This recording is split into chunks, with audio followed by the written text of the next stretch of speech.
Then Peter came up and said to him, "Lord, how often will my brother sin against me and I forgive him?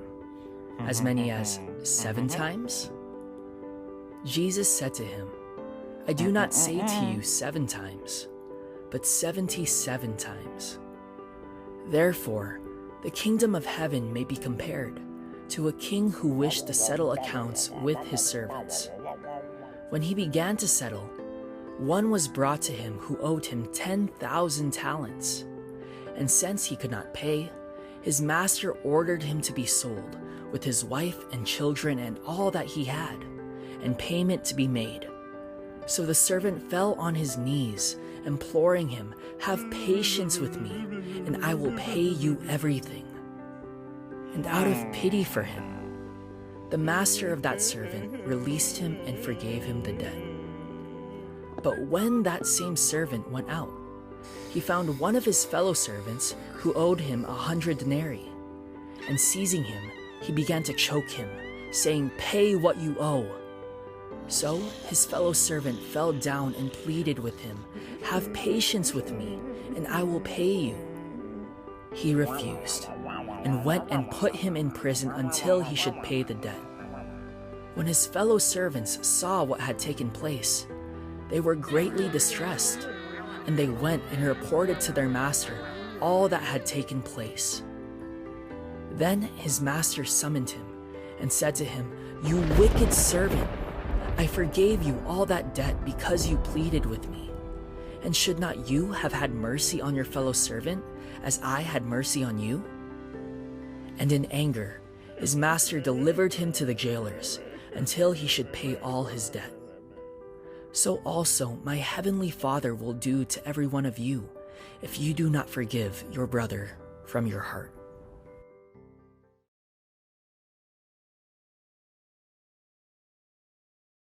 Isang magandang araw po, Pinnacle Village. Tayo po ay nagpapatuloy sa atin pong serye na atin hong pinamagatang Parables for Daily Living, kung saan binabalikan po natin ang mga talinhaga at parabola ng Panginoong Hesukristo po nung kanya hong kapanahunan, and we're trying to rediscover the lessons that we can apply in our lives today.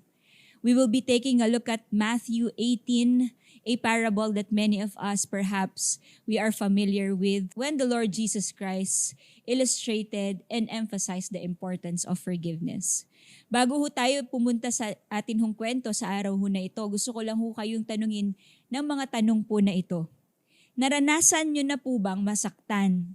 Hindi lang ho masaktan dahil sa pag-ibig ng kasintahan, pero masaktan ng isang taong inyong pinagkakatiwalaan. Naranasan nyo na rin po bang makasakit ng iba?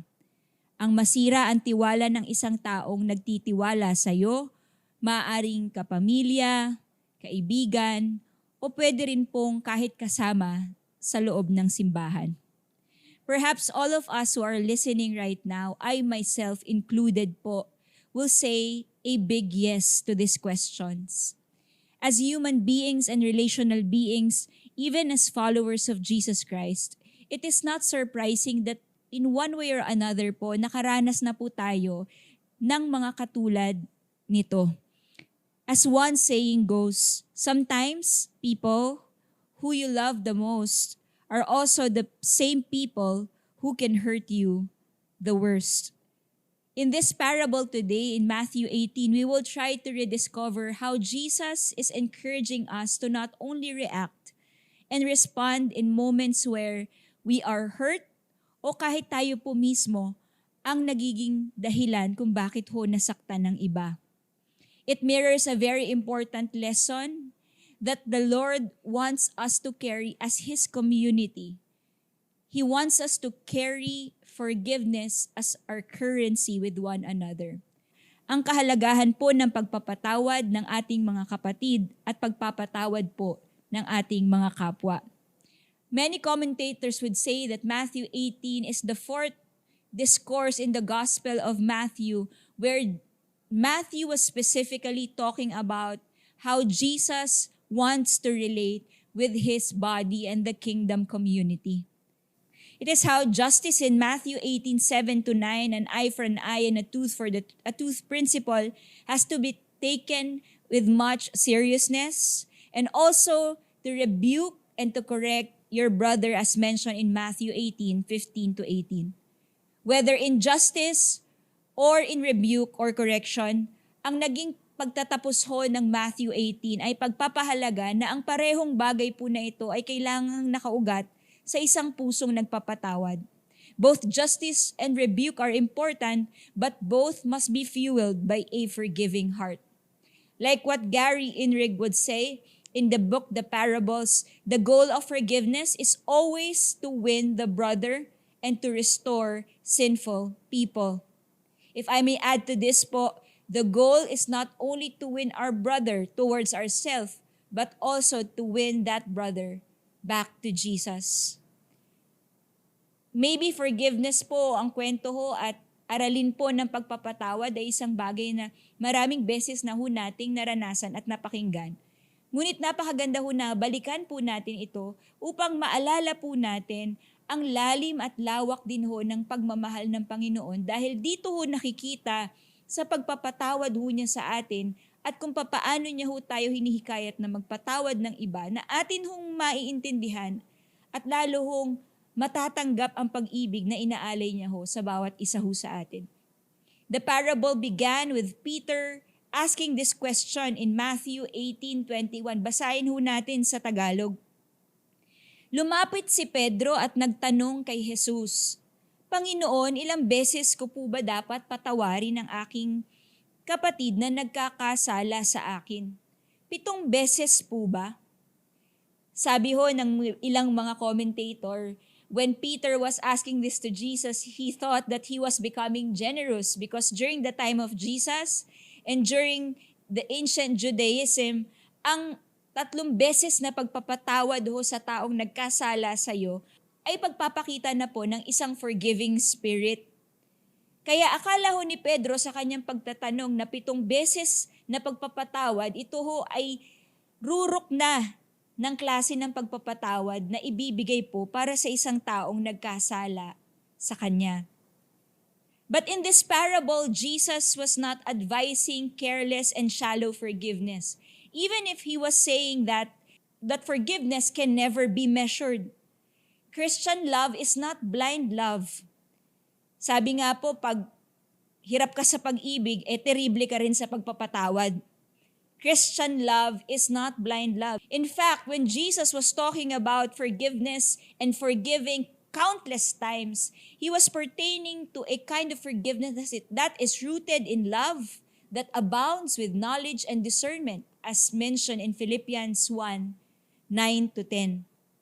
Warren Wiersbe mentioned this in his commentary. The forgiveness Christ requires is on the basis of the instructions of Jesus gave in Matthew 18:15-20.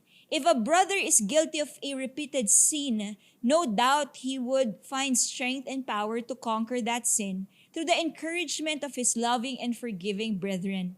If we condemn a brother, we bring out the worst in him, but we create an atmosphere of love and forgiveness, and we can help God bring out the best in him. Forgiveness is not to tolerate. To dispense grace is not to put away truth. To dispense grace in the midst of truth is to bring out the best of each and every one of us. Pastor Edwin mentioned this one time, that forgiveness paves the way for God's purpose to be accomplished in our lives.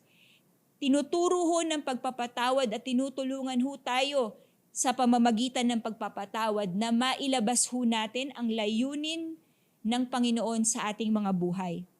Ngunit maari ho ang isang tanong ho sa atin ay, ano nga ba ang isa sa mga layunin ng Diyos sa ating mga buhay bilang mga tagasunod niya? Perhaps you will agree with me when I say na ang ating buhay po, ang layunin po nito ay maging daluyan ng grasya at pagmamahal ng Diyos. And the only way for that to take place in the midst of the community that God has called us to be in is for us to be able to practice and eventually embrace the importance of forgiveness in our lives.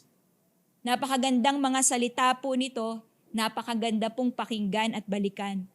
Pero sa totoo lang po, pag atin hong titingnan na ang ating mga sariling buhay, napakahirap hong isabuhay ang pagpapatawad. Kaya siguro po sa inyong pakikinig ngayon, ang isa sa mga tanong na sumasagi sa inyong isip, paano ko nga ba talaga maisasabuhay ang pagpapatawad sa kapwa o ang pagpapatawad sa aking kapatid? Sa araw po na ito, tayo ay lalakbay sa tatluhong bahagi po o tatluhong mga aral kung paano ho natin maisasabuhay ang pagpapatawad. 3 R's to guide us on how we can pursue a forgiving heart. You know, forgiveness is not a one-way street. Hindi po siya isang linear na daan. It is actually a two-way street. It takes both parties, the one who is forgiving and the one who sinned against the other person, the importance of recognizing the offense that took place. We won't understand fully the peace and the joy of forgiveness when we have not learned to acknowledge that we too have received forgiveness in our lives. Kapag pinagpatuloy ho natin ang talinhaga, ang parabola sa verse 21, pagkatapos hong tanungin ni Pedro si Jesus kung ilang beses ho dapat magpatawad at nang sinagot po ni Jesus, 70 times 7 or 77 times in some translations, ito po ang naging kasunod. Verse 23, therefore the kingdom of heaven is like a king who wanted to settle accounts with his servants.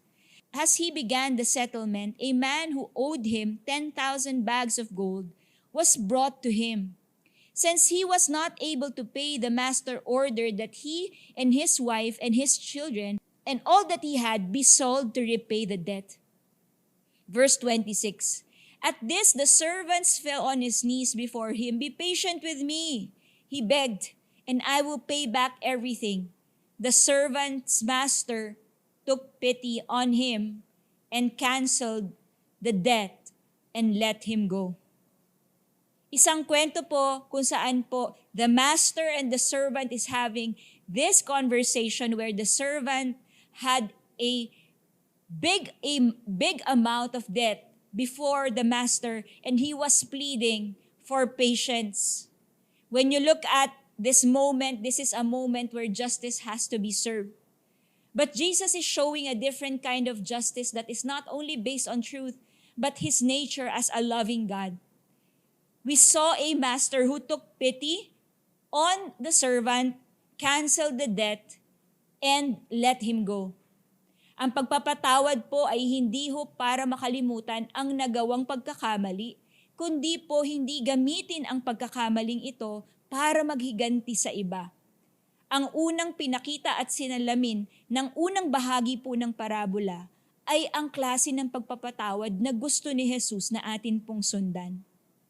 But it is impossible to actually practice forgiveness if we have not realized truly what God has done for us. So to answer the question, paano ho natin ipagpapatuloy at isasabuhay ang pagpapatawad sa ating kapwa at sa iba? Ang una pong R is to realize what God has done for you. Unawain at alalahanin ang kabutihan at awa ng Diyos sa buhay mo. It is to realize what God has done for you. And sometimes it begins with realizing ano nga ba ang halaga ng pagtubos sa aking kasalanan. To realize the cost. Going back to the parable, look at what other commentaries would say. The first servant mentioned in the parable owed the master 10,000 talents. I want you to hold your seats as I give the equivalent of this for today's world.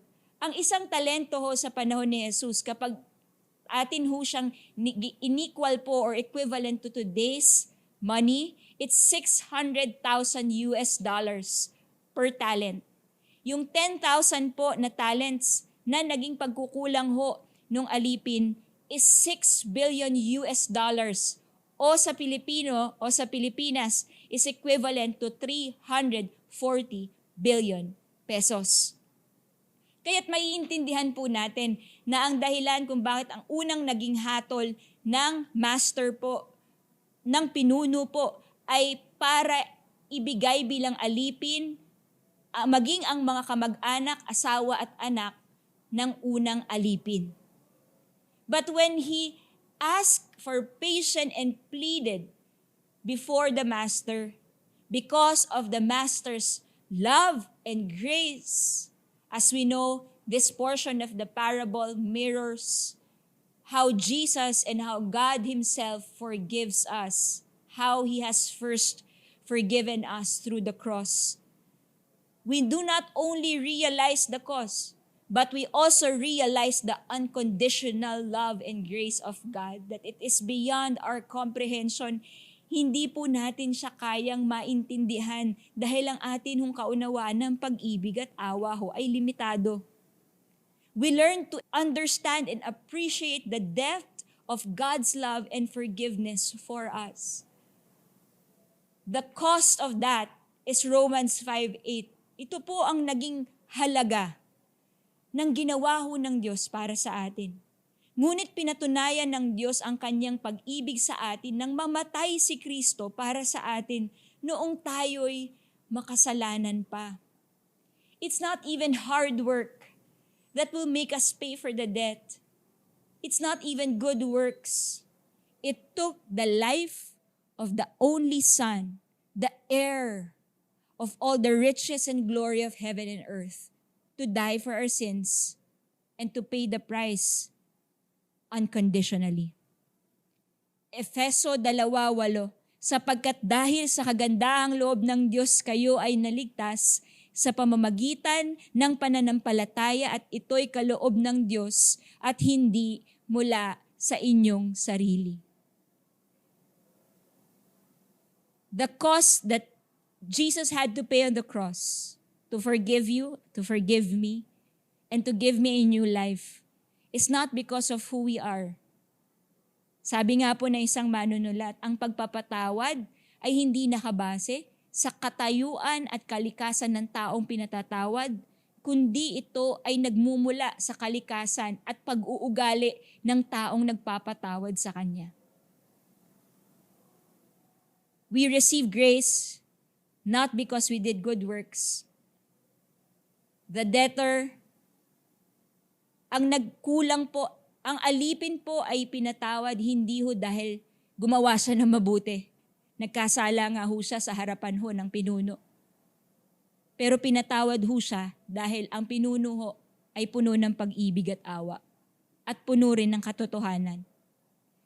The master knew the worth and the cost of the debt, and he took accountability of it so that the servant would be freed from its penalty.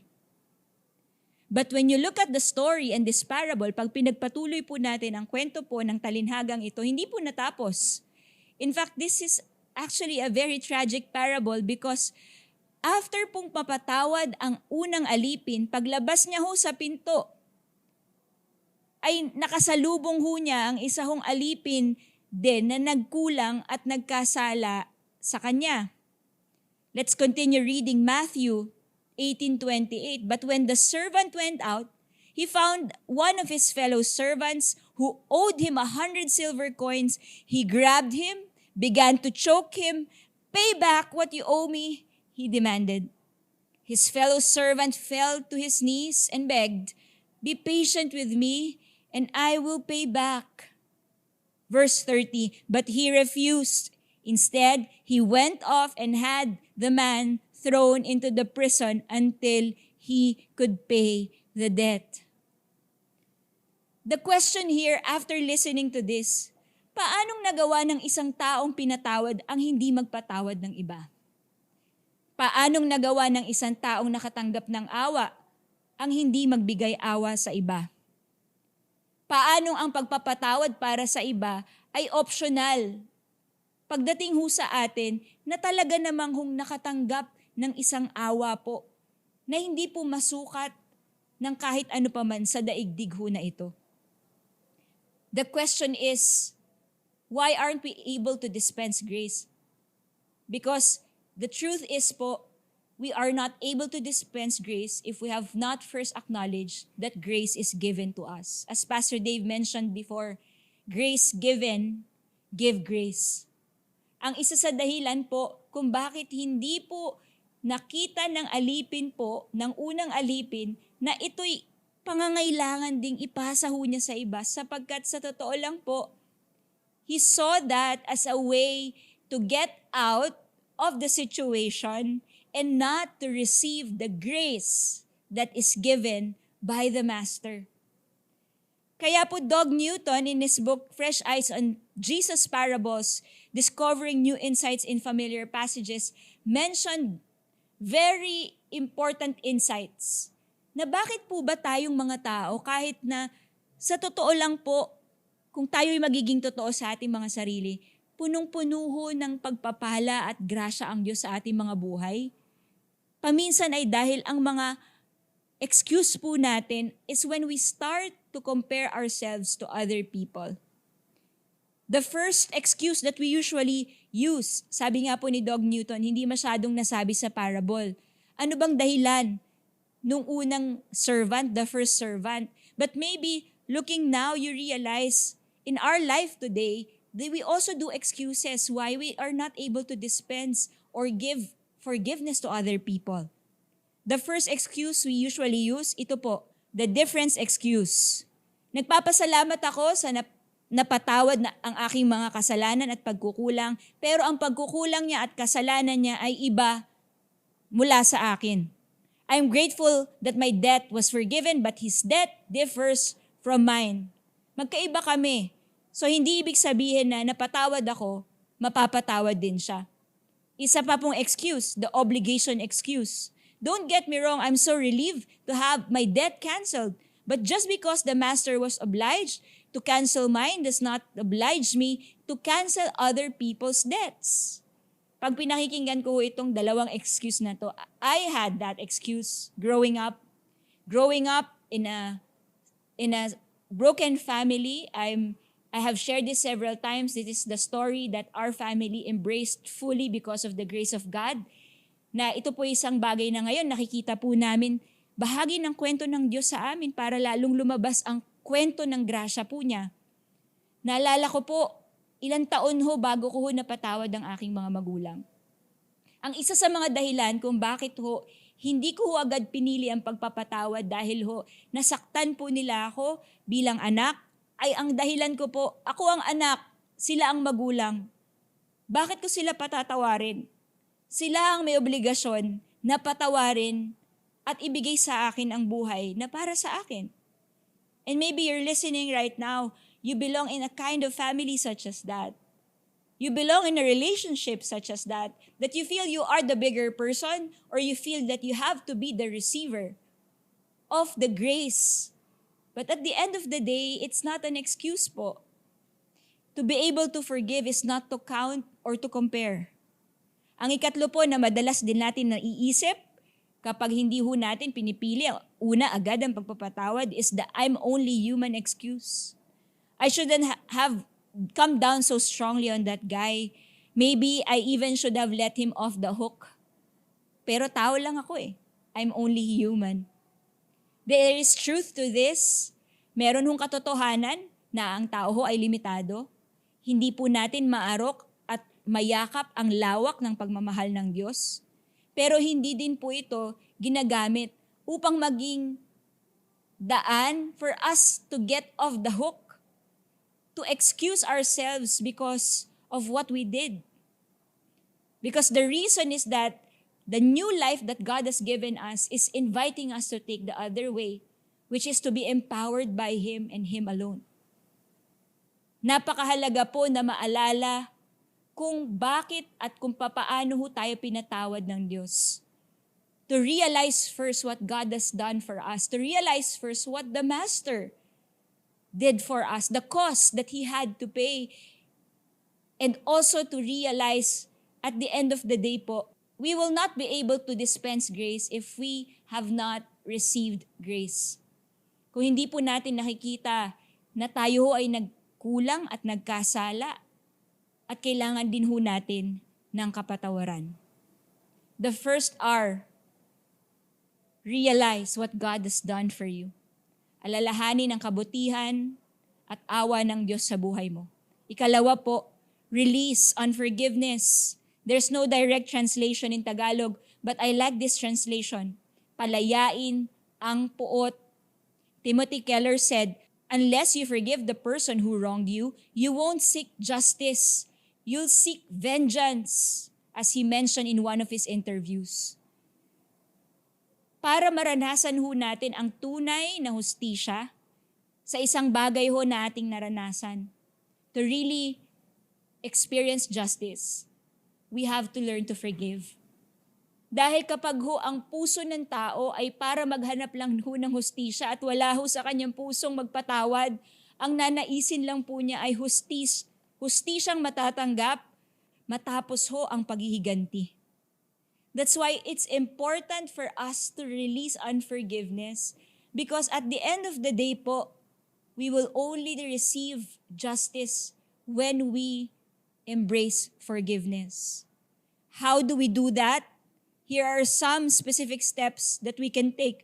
We can release what had been done to us.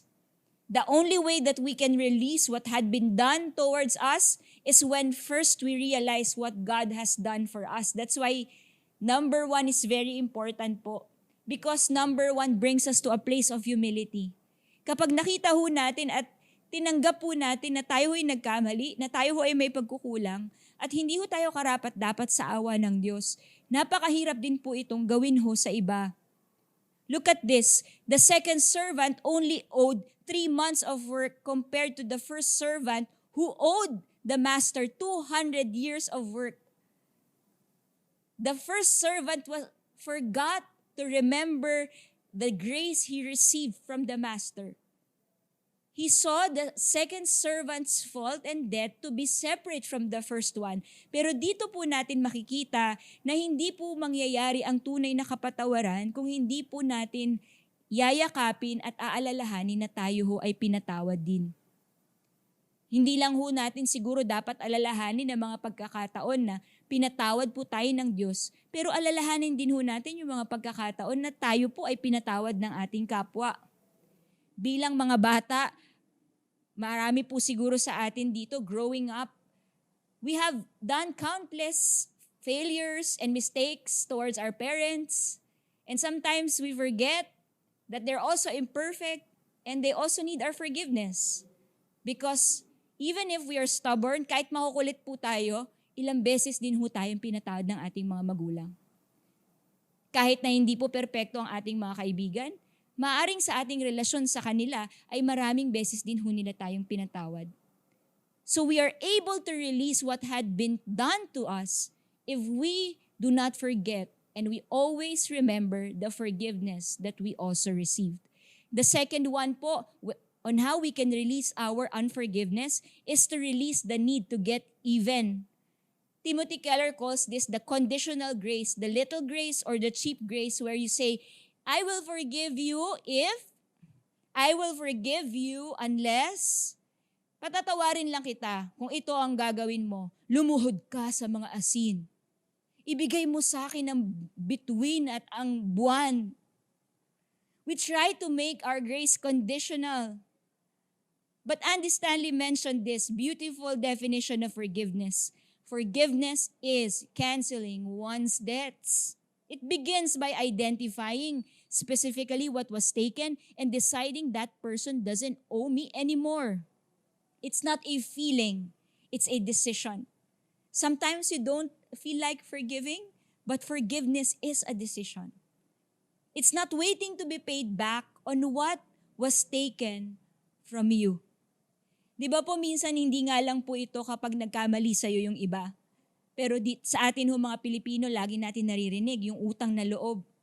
Even that po is very important for us to remember that when people fail to give back the favor to us because we did something good towards them, we are not meant to expect something in return.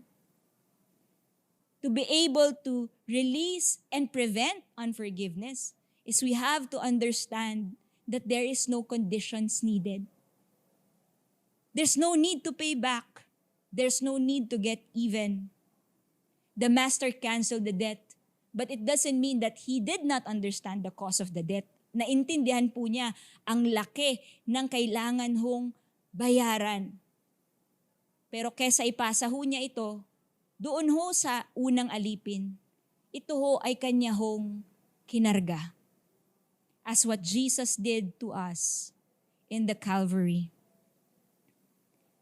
We will be able to release unforgiveness if we release the need to get even, and if we also release the control to change the other person.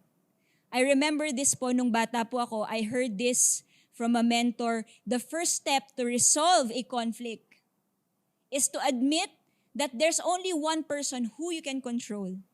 That is not the other person. That is you. Dahil kapag ho pinilit ho natin na baguhin ang ibang tao, madidismaya lang po tayo. We cannot control other people. But we can choose to be better in what we feel inside. At kadalasan ho, kapag ang tao ho ay hindi ho siya nagpapatawad, napupuno po ang puso niya ng puot at galit. At ito ho yung kailangan ho nating palayain. To free ourselves, to release the bitterness, the anger, and the need to revenge. Bakit po ba natin kailangan magpatawad?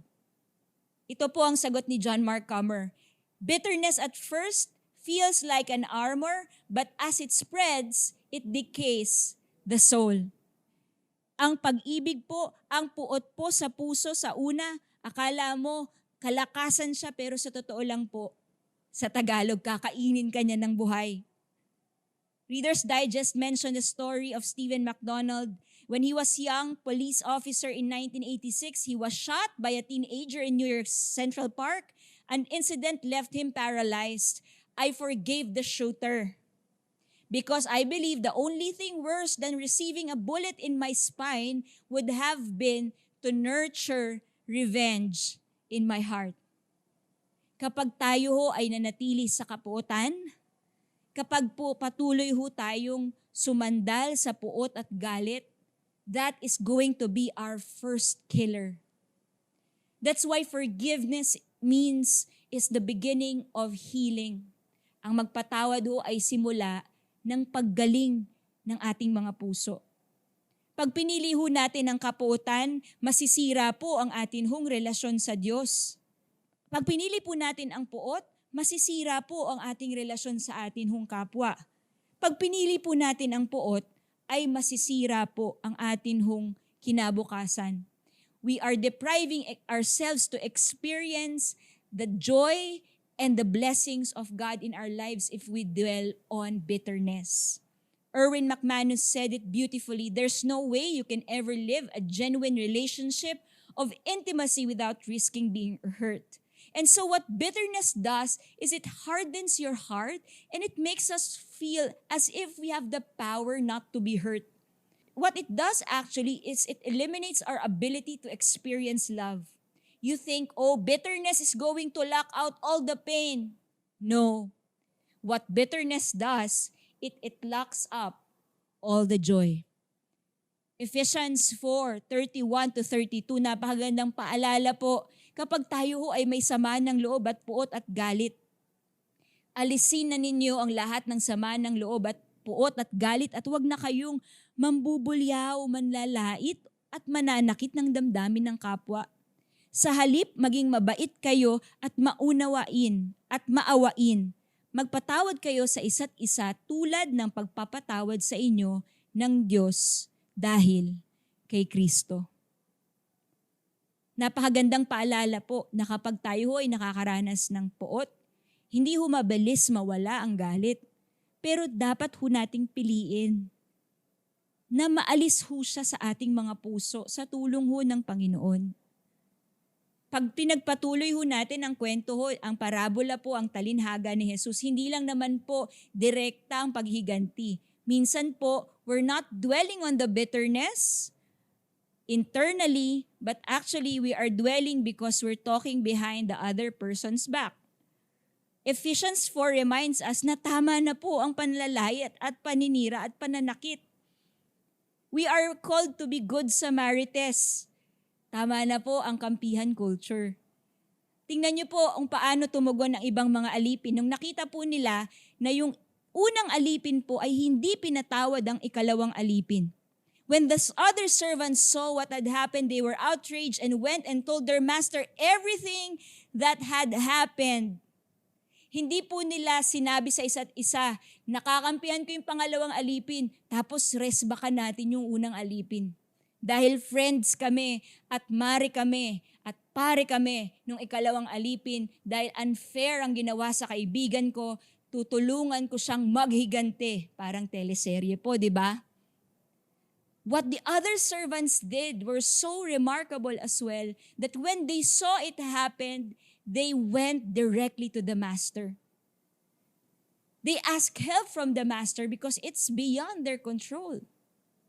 Naintindihan po nila na ang tunay na hustisya ay matatagpuan hindi ho sa kamay nila, kundi sa kamay ho ng pinuno. Verse 32, the master called the servant in. You wicked servant, he said, I cancel all the debt of yours because you begged me to. Shouldn't you have had mercy on your fellow servant just as I had on you? In anger, his master handed him over to the jailers to be tortured until he should pay back all that he owned. What is the penalty of not forgiving your brother? The torture in verse 34. Ang hustisya po ay hindi po maranasan ang kalayaan mula sa puot. To be tormented internally by the need to please self. The torture here is not just the physical torture. Well, in the time of Jesus, yan ho talaga ang magiging kapalit ng ginawa ng alipin. But in our present times, hindi pa ganoon din po. Kapag inilagay po natin sa ating mga kamay ang hustisya, hindi po magaang sa ating kalooban. We also feel tortured. That's why Romans 12:19 reminds us beautifully of this, the Message version. Do not hit back. Discover beauty in everyone. If you got it into you, get along with everybody and do not insist on getting even. That's not for you to do. I will do the judging, says God. I'll take care of it. The master took care of it. The master gave justice and dwelt on truth. Pero ito'y nagmumula ho dun sa katotohanan po na ang unang alipin ho, pinili ho niya ang isang buhay po na hindi malaya. It was a choice he had to do for himself. It is very important to remember that we can never give forgiveness. It is not humanly possible. Timothy Keller said human forgiveness is very dependent on divine forgiveness. Importante ho na maalala na tayo ho ay nakatanggap ng awa upang tayo ho ay makipagbigay ng awa ho sa iba. We have been talking about profiles over the past 2 weeks, 3 weeks po. At ilang mga kwento ho ang atin hong babalikan sa atin hong pagtatapos ng parabolang ito. Isang kwento po ay kwento ni Rachel Denhollander. She's a former gymnast and the first woman to publicly accuse former USA gymnast Dr. Larry Nassar of sexual abuse to over 250 women across decades.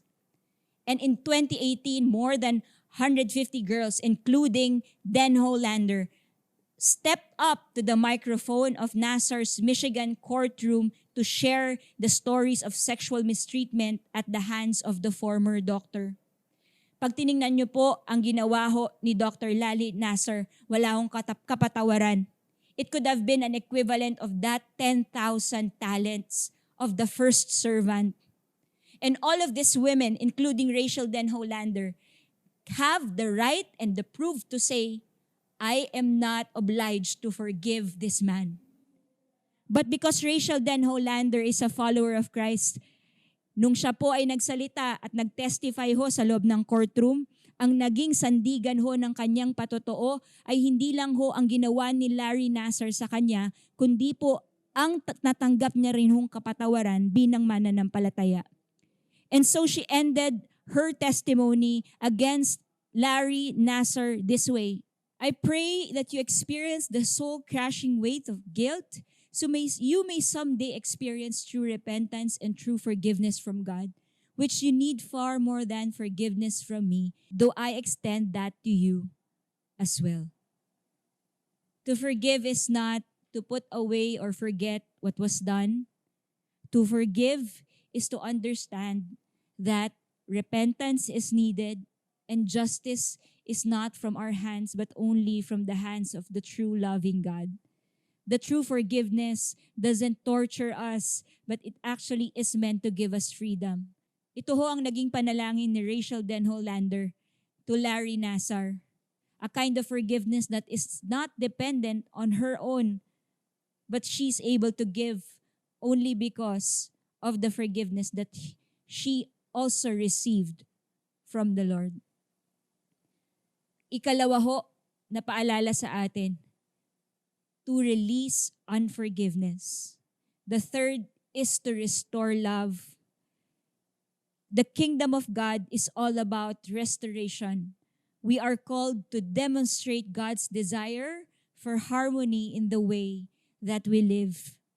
To forgive is to demonstrate that desire of God to always maintain peace and harmony amongst the community He has called us to be in. Pero pag inisip po natin, iba-iba ho ang klase ho ng restoration. We know that restoration takes time. Hindi po lahat ng klase ho ng restoration is you started the way you are, after what happened, you remain the same. It is being said by Ken Sand in the book The Peacemaker, forgiveness is both an event and a process. After you demolish an obstruction, you usually have to clear away debris and do repair work. Kapag may inaayos po ang Diyos, minsan ho, kailangan ho ng panahon. Kailangan ho ng pagtitiwala. Sa iba ho sa atin, tayo ho ay nasaktan. At sa totoo lang, pag ikukumpara mo yung sakit na naranasan mo, hindi siya yung tipo ng sakit na pwede mong sabing mapag-uusapan over coffee, mapag-uusapan bago ka matulog. Some of us are really hurt. Tayo ho ay nakatanggap ng injustice. And we know that at the end of the day, even if we seek forgiveness and restoration, it will take time. Hindi natin maibabalik agad ang nakaraan. Hindi natin maaayos agad ang mga nasira. Hindi rin natin agad-agad maibabalik ang mga nakaraan matapos sa mga panloloko at mga sakit na naranasan natin. But in moments when we are having difficulty to trust again, remember that we can trust God, that in His time, He will bring healing in our lives. Na Diyos po ang siyang magiging sandigan po natin at kalakasan sa mga panahon na mahihirapan ho tayo at nahihirapan ho tayong magpatawad. In moments that it is difficult to restore, in moments that it's difficult to release, remember to not just do it on your own, but to request help from God. We will be able to love if we remain in God's love. We will be able to forgive if we remain and closely dependent on the divine forgiveness of God. Juan 15:9, yan po naging paalala sa atin, di ba po? Kung paanong inibig ako ng Ama, ay ganyan din naman iniibig ko kayo. Manatili kayo sa aking pag-ibig. When it's difficult and it will take time to trust again, trust God and remain in Him. Request help from the Lord. The parable ended with this conclusion. Mateo 18:35. Gayon din ang gagawin sa inyo ng aking Ama sa langit kung hindi ninyo taus-pusong patatawarin ang inyong kapatid. Forgiveness has always been part of the teachings of Jesus. When He prayed and taught the disciples how to pray, ang isa ho na kanyang tanging sinalungguhitan matapos niyang ituro ho ang panalangin ay ang pagpapatawad kung papaano ho tayo pinatawad. Yan ho ang unang naging aral na itinuro ni Jesus. Bago ho siya mamatay sa krus ng Kalbaryo, ito rin ho ang mga salitang lumabas sa kanyang mga bibig. Patawarin niyo po sila pagkat hindi po nila alam ang kanilang ginagawa. God wanted us to pursue a forgiving heart because that's the only way that we will really receive freedom. Ayaw ho ng Panginoon na maranasan ho natin ang naranasan ho ng una hong alipin. Kaya ho, sa pamamagitan ng parabolang ito ay inihikayat po tayo ng Panginoon na piliin po natin ang pusong nagpapatawad. At sa mga panahon po na mahihirapan po tayo, wag ho nating makalimutang balikan ang ginawa ng Panginoon sa atin, ang kabutihan po niya. Wag ho nating makalimutan na hindi po ang puot ang magbibigay sa atin ng kalakasan. Ito ho ang magdadala sa atin sa bilangguan. To be tormented and imprisoned by our own emotions. But at the end of the day, God's love will restore us. Iba-iba lang ho ng oras, iba-iba lang ho ng kapanahunan. But it's unconditional. It is wide, it is deep, and nothing can be measured. Nothing can ever measure it. For sure, restoration will take place because that is the will of the Father.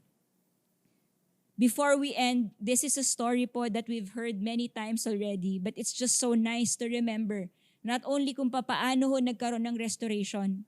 In fact, this is full restoration. This is not distant restoration. Reverend Son Young-won of World War II is known to be the atomic bomb of love in Korea. Kasi nung panahon ho ng Japanese occupation, when he and his family was being tortured and persecuted po, pinili niya po ang pagmamahal at pagpapatawad. 2 anak po ni Reverend Son Young-won ang namatay at pinatay ho dahil ho sa kanilang pagnanais ibahagi ang salita ng Diyos sa panahon ho ng papananakop ng mga Hapon. When they found out who killed his sons, the response of Reverend Son Young-won was forgiveness. Hindi lang ho niya pinatawad, kundi inampun po niya ang pumatay sa kanyang mga anak. Naging asawa din po ito ng kanyang anak na babae. At kinalaunan po ang pumatay ho sa kanyang anak eventually became his ally in preaching God's word. He became a pastor. Ano pong sikreto ng isang Reverend Son Young-won? Hindi lang ho dahil kinaya niya hong magpatawad. Mahirap nga po eh. Pero ang naging sikreto po niya, hindi po niya kinalimutan humingi ng tulong at palagi ang sumandal sa kalakasan ng Diyos. Reverend Song indulged himself in the reading of the Word all his life, prayed for the power of God so that he could put into practice what he had come to realize through it. Whenever he did not attain the measure of achievement he expected for himself, he spurred himself on until he did achieve. In this way, the Bible and prayer served as an indispensable compasses of his life. As he immersed himself in the reading of the Bible, Reverend Son came to embrace the truth that he was the recipient of God's grace that revealed to him that God loved him so much and that God freely gave his Son, only begotten Son, Jesus, for the forgiveness of his sins. One axis of the study of the Word of God and the life of fervent prayer, and the other axis of the self-awareness of a sinner and God's love, Christ's grace, were the central tenets sustaining the structure of his life. He is able to pursue a forgiving heart, full restoration, because he did not begin with himself. He began with God. When things are difficult, ask help from the Lord, request for his help. And when things just take place and you happen to experience another difficulty, just repeat the process. Repeat it. Go back to God, realize what he did. And then after that, release unforgiveness. And then after that, choose love, restore love. Repeat the process. Mateo 18:21. Matapos tanungin ni Pedro si Jesus, ilang beses kong patatawarin ang aking kapatid? Hindi 7 beses, kundi 70 ulit na 7. In English translation, 70 times 7 times, as echoed by Lamech in Genesis. Also, 77 times in the ESV version. Whatever number, 490 or 77, the point is, how could you actually keep track of that many offenses? That's the point of Jesus. The reply of Jesus, must have overwhelmed Peter. You can never count the offenses. You can never count the many times that you should forgive. You just can't count. Unang Korinto 13:5, 1 Corinthians 13:5. Love does not dishonor others. It is not self-seeking. It is not easily angered. And it keeps no record of wrongs. Panalangin po na ito ho ang isang puso na atin hong piliin. Pusong nagpapatawad. To create this habit, not just a practice, but a habit of forgiveness. To forgive until it is complete, until it is perfect. It means that we will never stop forgiving unless it means that we are not meant to stop forgiving until eternity. It meant that we should not stop forgiving. Hindi ho tayo matatapos magpatawad hanggat tayo ho ay naririto sa buhay po na ito. Because at the end of the day, only God can give perfect forgiveness. But it's so beautiful because this very same perfect forgiveness was given to you, was given to me. And hopefully this strengthens us to choose to forgive other people, our brothers, and even other people na talaga hong nakasakit ho sa atin. Praying that this will continually encourage us that there is freedom in forgiveness. Tayo ho ay aawit ng kantang ito, paalala ho ng isang napakagandang pag-ibig. Pag-ibig ho ng Diyos na nagligtas at nagpatawad sa atin.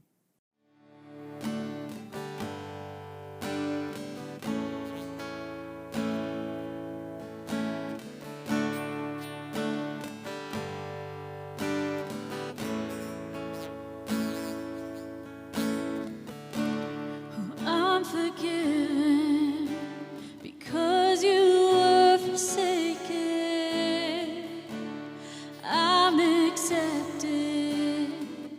You were condemned, and I'm alive and well. Your spirit is within me because you died and rose again. Sing that once again.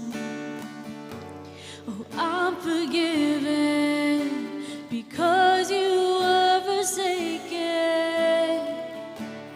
I'm accepted. You were condemned, and I'm alive and well. Your spirit is within me because you died and rose again.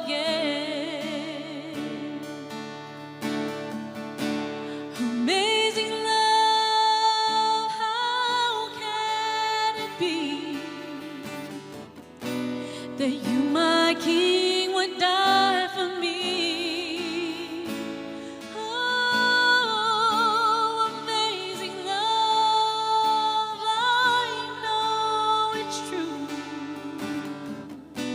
Yes, it's my joy to honor you in all I do. I honor you.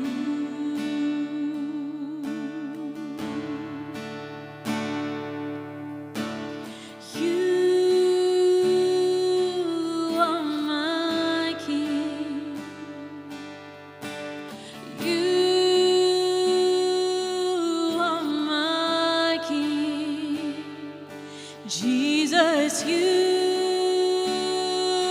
are my King. Jesus, you are my King. Amazing love, how can it be that you, my King, would die for me? Oh, amazing love, I know it's true, and it's my joy to honor you. Amazing love,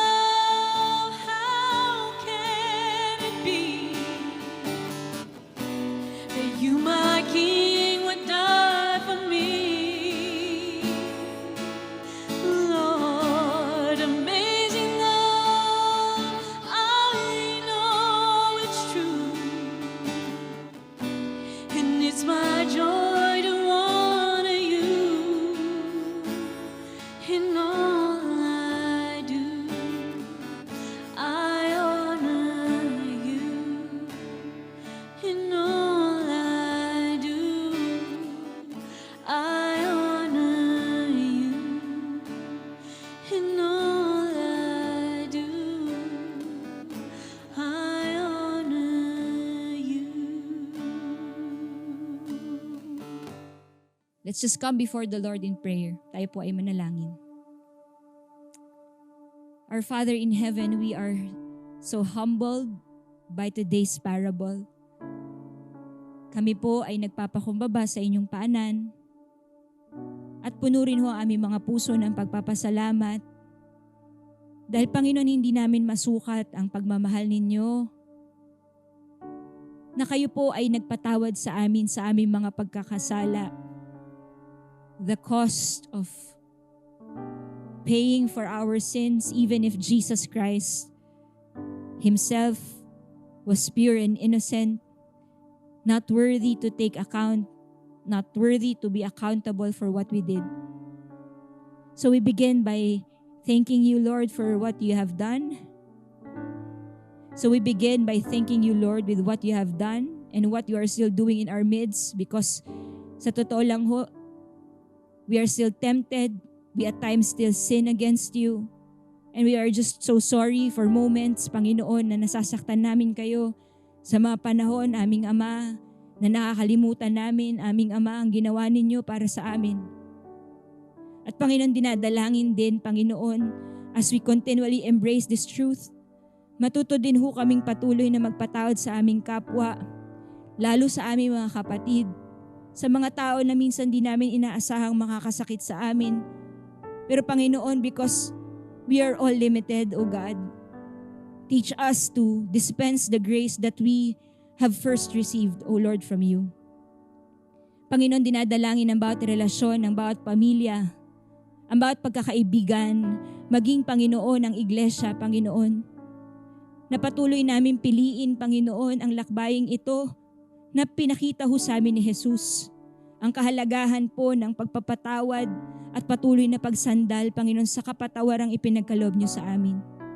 Praying for peace and freedom, O Lord, to be upon every relationship that is bounded in love, remaining in your love so that we may be able to practice the habit of forgiveness. Maraming salamat sa aral na ito, aming Ama. Ang mga ngayon po na may pinagdadaanan sa kanilang relasyon, kayo po ang siyang magbigay ng inyong puso sa bawat isa. Panginoon, sa mga yaon na nasaktan at patuloy pa rin ho dumadaan sa proseso ng kapatawaran, kalakasan po ninyo para sa kanila. Tulungan niyo lamang po kami, aming Ama, pagkat hindi po namin magagawa ito kung wala po ang inyong tulong. Maraming salamat po, Panginoon.